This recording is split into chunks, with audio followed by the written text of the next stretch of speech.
tout le monde, j'espère que vous allez bien. Ceci est ma première vidéo YouTube et ça va être mes coups de cœur lecture 2025. Petite information avant de commencer, avant de vous montrer mes coups de cœur lecture 2025, je vais vous présenter des livres en papier et je vais aussi vous mettre quelques images, les images de couverture en fait à l'écran, tout simplement parce qu'il y a des livres que j'ai lus sur ma liseuse. Donc pour moi c'est beaucoup plus simple de vous les montrer. Mon premier coup de cœur 2025, c'est Mémoire d'un expert psychiatre de Angelina Delcroix. C'est un livre que j'ai adoré, je l'ai lu en moins de 2 jours. J'étais à fond dedans, il y a un mystère et un suspense dans ce livre. Et j'aime beaucoup la façon dont c'est écrit. Et honnêtement, je vous le conseille si vous aimez les thrillers. C'est vraiment un livre à lire. Deuxième coup de cœur, c'est Les morts ont la parole de Philippe Boxeau. Donc si vous ne connaissez pas Philippe Boxeau, donc c'est ce monsieur ici qui est médecin légiste. Il a fait plusieurs interviews sur Légende. Et c'est là en fait où j'ai su qu'il avait écrit des livres, parce qu'il en a écrit 4. Moi j'ai que le premier, mais je compte acheter les autres. Parce que honnêtement, vu que c'est une histoire, c'est que des histoires vraies en fait, c'est plein de petites histoires, des cas en fait qu'il a vraiment eu tout au long de sa carrière. Et c'est écrit très simplement, il y a des détails, mais pas trop. Mais on peut vraiment savoir en fait ce qu'il a ressenti sur ce moment-là. Et j'ai adoré la façon dont c'est écrit et j'ai beaucoup aimé. Ensuite, troisième coup de cœur et pas des moindres, c'est une saga. Donc c'est Un automne pour te pardonner, Un hiver pour te résister, Un printemps pour te succomber et Un été pour te retrouver. Comment dire, pour vous dire que j'étais tellement à fond dans ma lecture, j'avais déjà de base commencé ma lecture donc en format poche. Et en fait, quand je suis arrivée au 3e tome, je me suis rendu compte qu'ils ne les avaient pas encore sortis en format poche, le tome 3 et 4. Donc je les ai achetés en grand format. C'est pas grave, j'ai 2 formats. J'aime pas trop, c'est plus joli dans la bibliothèque, mais bon, c'est pas grave. J'étais tellement à fond dans ma lecture. En 2 semaines, j'ai lu les 4 bouquins. J'ai adoré. Honnêtement, que ce soit le premier tome, le deuxième ou le troisième ou le quatrième, j'ai adoré. En fait, c'est un groupe de 4 copines. Et en fait, chacune a une histoire différente. Et dans chaque tome, donc c'est une copine en fait à chaque fois. Et j'ai adoré. Honnêtement, j'adore. C'est hyper bien écrit. J'étais vraiment à fond dedans. Et en fait, on peut vraiment suivre déjà le groupe de copines, mais surtout une copine en particulier. Et j'ai adoré. Chacune a son histoire. Chacune est différente. Chacune a son caractère.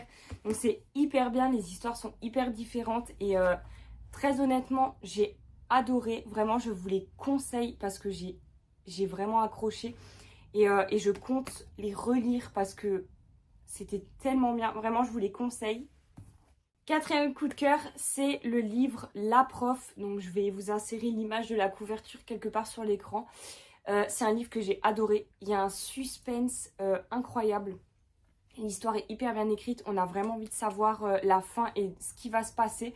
Et très honnêtement, dites-moi si vous l'avez lu et si vous avez aimé. Je sais que j'ai entendu pas mal d'avis mitigés autour de moi. J'ai un petit peu demandé et c'est vrai que tout le monde était un peu mitigé. Il y en a qui aimaient, il y en a qui n'aimaient pas. Moi, j'ai adoré. Très honnêtement, j'ai vraiment beaucoup aimé. Et pareil, je vous conseille. Ensuite, je ne sais plus au combienième coup de cœur je suis, mais c'est le livre La Menteuse. Alors, j'ai beaucoup aimé. Je l'ai vraiment lu en très peu de temps. J'ai beaucoup aimé. Je l'avais vu sur BookTok passer. Je me suis dit, ah pourquoi pas. C'est pas vraiment un thriller. Il y a beaucoup de suspense dedans. Et honnêtement, j'ai vraiment beaucoup aimé. On s'attache tout de suite au personnage principal. Et on se demande même en fait pourquoi elle ment autant.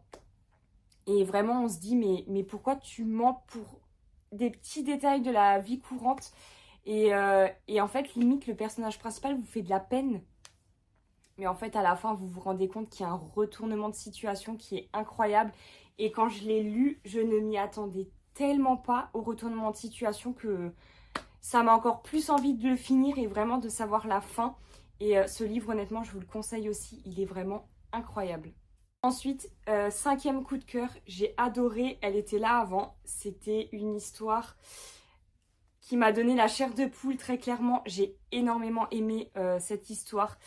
C'est un thriller psychologique, c'est vraiment hyper passionnant. On s'attache vraiment au personnage principal. C'est incroyable, il y a énormément de détails dans ce livre et je trouve qu'on s'y accroche vraiment tout de suite à l'histoire. C'est pas le genre d'histoire où au début on a du mal à s'accrocher. Dès le début on s'y accroche tout de suite et franchement c'est une très très bonne histoire. Et comme quoi il faut parfois se méfier de sa belle famille et surtout de sa belle-mère, parce que c'est vraiment ça dans l'histoire. C'est l'histoire en fait d'une belle-mère qui... Je ne vais pas vous raconter en fait, vous allez le lire et vous allez me dire ce que vous en pensez tout simplement. Et dernier coup de cœur pour finir un petit peu sur les thrillers, le suspense, le mystère. Il y a un livre que j'ai lu il n'y a pas très longtemps, en fin d'année. C'est Un été à New York. Je lis énormément de thrillers, psychologiques surtout. J'adore ce genre de livre. Mais c'est vrai que de temps en temps, une petite histoire d'amour, une petite romance, ça fait toujours plaisir. Et Un été à New York, c'était une youtubeuse qui en avait parlé. Je ne sais plus son nom, je vous mettrai son nom sur l'écran. C'est une youtubeuse aussi qui parle beaucoup de lecture. Et c'est vrai qu'elle m'en avait donné, en fait elle m'a donné énormément envie de le lire. Et du coup j'avais vraiment envie. Donc je l'ai lu, c'est ce que j'ai fait. Et j'ai adoré, c'est une histoire hyper cool. Deux personnages qui ne peuvent pas se voir, qui se détestent au début, qui finissent ensemble. Il y a plein d'obstacles entre eux. Enfin, vraiment, c'est une super histoire. Un peu plus cool que les thrillers psychologiques. Ça change un petit peu Je l'ai lu vers la fin de l'année. Et franchement, c'était génial. J'ai adoré ce livre. Je vous le conseille vraiment. Pour ceux qui aiment la romance, franchement, gros coup de cœur. J'en ai fini pour mes coups de cœur de 2025. Honnêtement, j'ai été hyper contente de mes lectures de l'année 2025. J'ai découvert plein de livres et j'ai testé plein de genres aussi de lecture. De la dark romance surtout, j'ai testé. J'aime pas forcément toutes les dark romances, il y en a où j'accroche plus que d'autres. Mais l'année 2025, ça a été une année où vraiment j'ai essayé plein de styles de lecture différentes. Donc voilà, je suis hyper contente de mes lectures, honnêtement. N'hésitez pas à me dire en commentaire ce que vous avez lu, ce que vous lisez comme style de lecture. N'hésitez pas à m'en conseiller aussi, je suis toujours preneuse.